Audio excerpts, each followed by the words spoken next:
அல்சைமர்ன்ற disease இந்தியன்ஸ்க்கு வர்றது ரொம்ப chances கம்மி.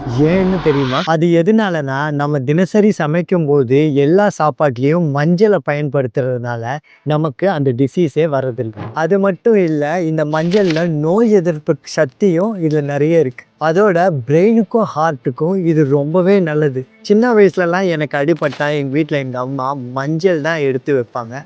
ஏன்னா இது ஒரு கிருமி நாசினி. இதில் இன்னொரு சிறப்பான விஷயம் என்னன்னா, இது ஆன்டி கேன்சர் ஏஜென்ட்ஸ். நம்ம உடம்புல கேன்சர் செல் வராமல் இருக்கிறதுக்கு இது ரொம்ப உதவும். இந்த பெனிஃபிட்ஸ் எல்லாம் மஞ்சளில் கிடைக்கணும்னா மஞ்சளில் இருக்கிற குக்குமென் வேல்யூ கரெக்டாக நல்ல ஹையாக இருக்கணும். ஆனால் நிறைய கலப்படங்கள் இருக்கிறதுனால பார்த்து வாங்க வேண்டியது அவசியமாக இருக்குது. நல்ல இந்த மாதிரி தரமான மஞ்சளை வாங்கணும்னு நினச்சிங்கன்னா நம்ம கிட்ட கூட இருக்குது. www.srfoodproducts.comல நீங்கள் போய் ஆர்டர் பண்ணும்போது உங்களுக்கு 5% டிஸ்கவுண்ட்டும் உங்களுக்கு கிடைக்கும்.